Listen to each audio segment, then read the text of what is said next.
This edition of the Ridley Report is brought to you by...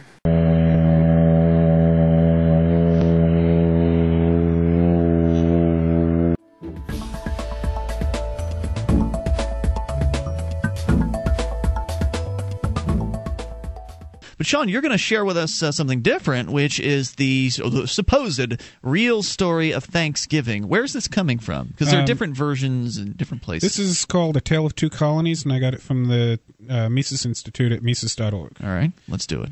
At Thanksgiving, Americans recall their blessings around bountiful meals, with imagery going back to the Pilgrims, especially the Plymouth Colony's 1623 Thanksgiving. But little attention is paid to what allowed that bounty to be created: capitalism. Though Jamestown and Plymouth both illustrate that lesson. Of course, Mises uses the term capitalism. I don't know if I would have selected that one, but it was certainly ownership of private property, and we'll get to that here in a moment. Reflections restricted to our current bounty ignore that most colonists in both Jamestown and Plymouth starved under their initial communal property rights. Then, when private property rights were established, starvation gave way to increasing prosperity in both colonies. In Jamestown, colonists were indentured servants whose first 7 years of output was to go into a common pool. In Plymouth, all accumulated wealth was to be held in common against colonists' objections by sponsors worried they could not otherwise collect on their distant investment. In both places, the fruits of people's efforts went to others, with disastrous results. Sure did. Did they tell more about the results? 66 of Jamestown's initial 104 colonists died within 6 months, most from famine. Only 60 out of 500 arrivals 2 years later survived that long. The consequences of this starving time included cannibalism.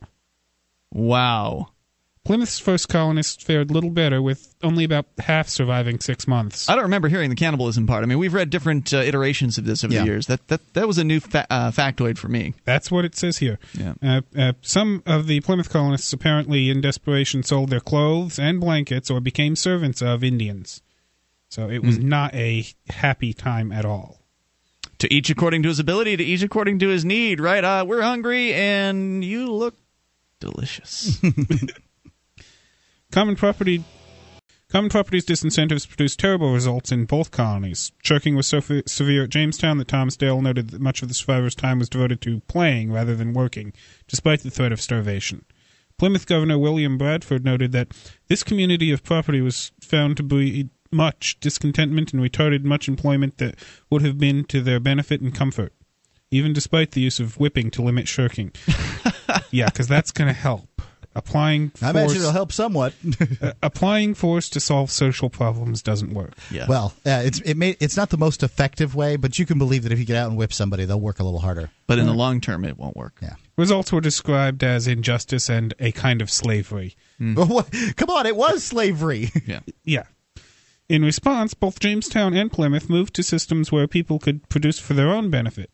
In Jamestown, each man was given 3 acres of land in exchange for a lump sum tax of 2.5 barrels corn, and communal work was limited to 1 month, not during planting or harvest. In addition to creating private property, this made the marginal tax rate on most of the colonists' efforts 0, turning indolence into industry. Rather than starving, they became exporters of corn to the Indians. In Plymouth, Governor Bradford observed that since their victuals were spent, they began to think how they might raise as much corn as they could and obtain a better crop, that they might not still thus languish in misery. The governor gave way that they should set corn every man for his own particulars, and so assign to every family a parcel of land. Bradford also described the consequences. And they would decide for themselves what to grow and how much of it to grow and all of that. This had very good success, for it made all hands very industrious, so as much more corn was planted than otherwise would have been by any means the governor or any other could use, and gave far better content. So, right. I mean, the difference being you've got with the common communal owning situation where everybody owns everything, people were shirking. They were just saying, F it. Why should I plant more corn? I don't get to, decide what to do with it. I just have to put it in this common pot, and then some head bureaucrat decides how to dole it out. And all those lazy bums over there are still getting to eat. Those people that are faking having a broken leg or a sprained ankle or whatever it is that they're faking. Just can't work today. Yep. I feel terrible. Just can't work today, Governor. They still get fed. I'm here. I get the same amount of food, and I'm working my butt off. Screw this. F it. I'm hurting too now. That's the kind of thing they were dealing with. And then when they gave everybody their own plot of land, all of a sudden everybody who was shirking and not so interested in getting things done, well, they've got an incentive. They've got the ability to create their own harvest and to keep it all and to decide, or most all of it, and then to decide how to dole it out, to sell it, to keep it, to give it away, whatever. They get to make those choices. All of a sudden they find their incentive and their motivation. In Puritan settlements, as land was cleared to plant crops and to build more houses, the forest was pushed farther back.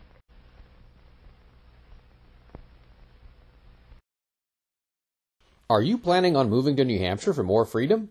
Do you think you can make it here by autumn 2011? If so, or if maybe, drop by pledgebank.com/next1000. That's where folks are making the promise they'll be here soon.